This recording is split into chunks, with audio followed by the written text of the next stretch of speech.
In this video, I'm going to discuss something which I feel we ought to be worried about. It is often said that schools teach pupils for the world they live in, not the world they will live in. In the case of truth, lies and the internet or social media, I'm not sure we can even claim that much. Over the last few years, we've heard a lot about a knowledge-rich curriculum. But how will our young people learn to function in future unless they understand that what we call knowledge can be manipulated and fed to you? My name is Adrian Gray. Before I became an inspector and then a consultant, I taught geography for many years in secondary schools. Not once did I have a problem of a pupil believing that the earth is flat. Yet over the last few years, I have met several people like that. Often, but not always, young adults who do genuinely believe this. What is going on?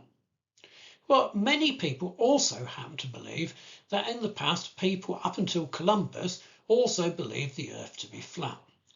Actually, the ancient Greeks calculated the size of the globe, which rather presumes it is round. Modern flat earth ideas began to develop from about 1850, and now in the USA, young millennials aged 18 to 24 are more likely than any other age group to say that they believe the earth is flat.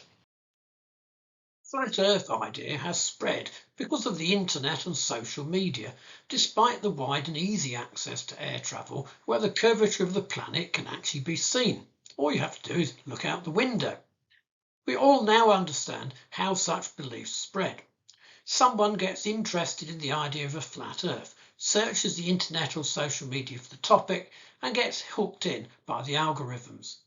Soon they are linked with other flat earthers, and views are reinforced by constant exposure to a specific viewpoint.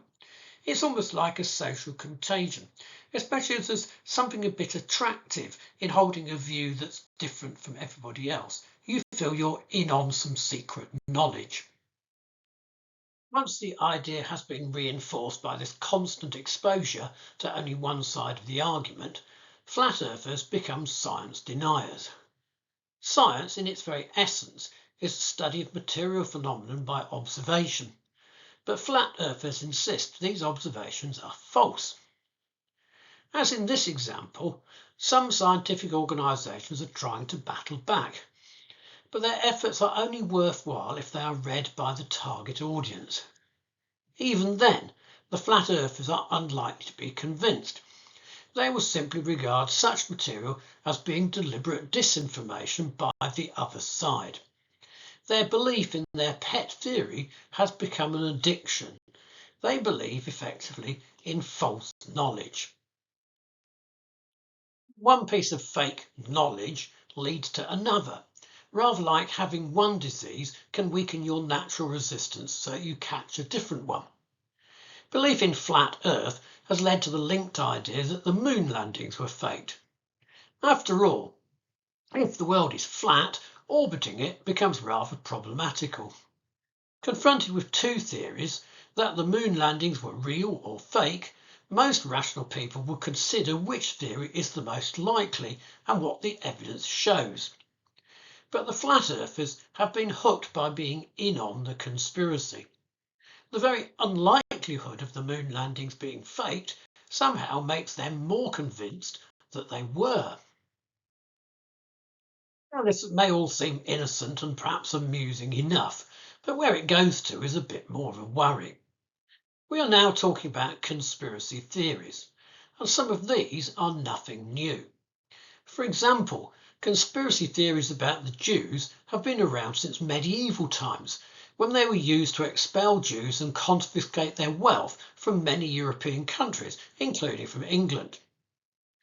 Most notoriously, a fake Jewish manifesto for world dominance called the Protocols of the Elders of Zion was published in Russia in the early 1900s and spread around the world. It has been known to be a forgery since at least 1906, yet it is still being referred to as real evidence today. In fact, someone sent me a copy of it only a year or two ago and asked me for what I thought about its contents. They plainly believed that it was real. If something is so obviously a forgery, why do people still believe in it? There have been plenty of other examples of social contagion causing actual and real harm. In 2015, rumours about a paedophile group based in a school and church in North London were circulated and achieved widespread credibility. Well, lots of people believed it. They were actually, of course, not credible in reality. Real people were persecuted as a result because of the fake claims, which were actually eventually denied by the very children who first made them and had been coerced into doing so. In America, someone who believed a pizza restaurant was a front for another paedophile ring made an armed attack on it. So these theories aren't just amusing, they're dangerous. What has all this got to do with schools? Well, malign forces as well as marketing executives have noticed how easy it is to herd people into a belief system. As is well known, the Russian government is especially active in this field and enthusiastically spreads destabilising material that has no factual basis. The ability to manage this sort of misinformation is therefore becoming a fundamental necessity. If schools are not going to help with this, then who is? Sadly, there is not a lot that can be done for the generations that have left school, but we urgently need to be teaching pupils how to consider the veracity of any evidence in any field that they come across. The situation is being made worse by AI. Here I have a very crude example of what we might now call photoshopping, done in the 1920s. You do not need to be very expert to see that this is two photographs somehow superimposed on each other. But AI will make it much harder and potentially means that any picture or video you see may be entirely fake. For example, you might be shown of a politician making an outrageous statement, none of which is actually true, but it looks like the real thing. How far does the current school curriculum help prepare pupils for this sort of world? So there is a growing need to teach young people how to operate in a world of global media where disinformation is the norm. We need the adults of the future to know how to assess a source or piece of knowledge for its validity and how to protect themselves from disinformation and the whirlpool of the algorithms. Science lessons, for example, need to be alive to this, especially in the area of food. There are literally thousands of internet activists peddling unscientific ideas, some of which are actually dangerous. They are no different to the miracle cure salesmen of the 1800s, the famous snake oil people. As this press report shows from a recent copy of the Times, such material can cause serious harm to those who believe it. It is no good teaching pupils about healthy eating if you do not equip them with the ability to identify good material from the dangerous. We need to be teaching pupils that all information can be misleading or even faked. Calling it knowledge anymore isn't going to be as simple as it used to be. Here are three famous examples of where historians got things wrong, mainly because items were carefully faked in order to make money. President Lincoln's love letters and Hitler's diary fooled many people, even leading historians. In another example, a museum spent a lot of its budget on an ancient Egyptian statue, which actually was made only a year or two previously. Well, pupils enjoy these sorts of stories, but we need to use them to show that anything might be faked or misleading. Science is not exempt from this. Even famous scientists have made mistakes. Darwin, for example, was wrong about glaciation. Science can also be faked. a famous example being the Piltdown Man case in Victorian Britain. But you only have to look at the story of Elizabeth Holmes and her fraudulent medical company to see that this sort of thing still happens today. Have you ever seen a science lesson that has properly discussed fake science? The characteristic of the flat earthers and all the others is that they only listen to what they want to believe. Global misinformation campaigns try to tell us only what they want us to believe.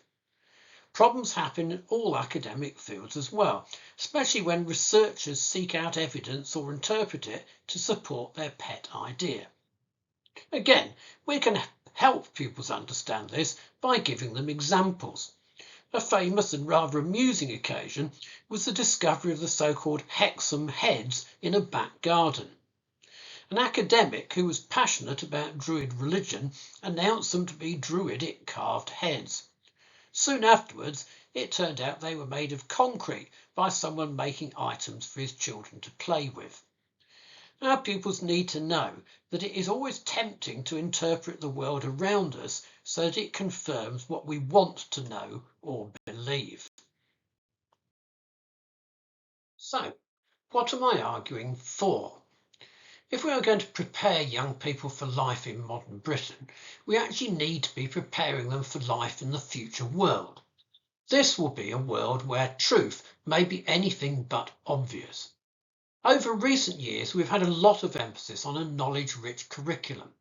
But what about a future where knowledge starts to be a rather flexible and pliable matter? The answer has to be that we need to systematically teach pupils how to manage information in the future world of AI and the deliberate manipulation of information by malign forces. Let's be honest, this is not in the national curriculum, and a couple of IT or history lessons will not solve the problem. Instead, we need to make "How do I know" a thread across all lessons. That's how do I know. I think there are two ways this should be reflected in the curriculum. Firstly, the idea of disinformation needs to be a theme across all subjects. It is no good just loading pupils with lumps of knowledge if they then lack the skills to sift new knowledge that they come across in future. Senior leaders need to discuss with subject leaders how they will do this in each subject. Secondly, the ability to function in a world of disinformation should be an element of personal development, as it is evidently a skill you need for the future world. Again, it needs a senior leader to coordinate this and ensure that pupils are developing the skills. If we can do that, there might be some hope for the future. Thank you for watching my video. I have a growing range of videos on topics of educational interest and also a range of online and in-person school CPD, covering everything from vocabulary to development planning. Contact me directly or via my River Education website and I will send you some more information.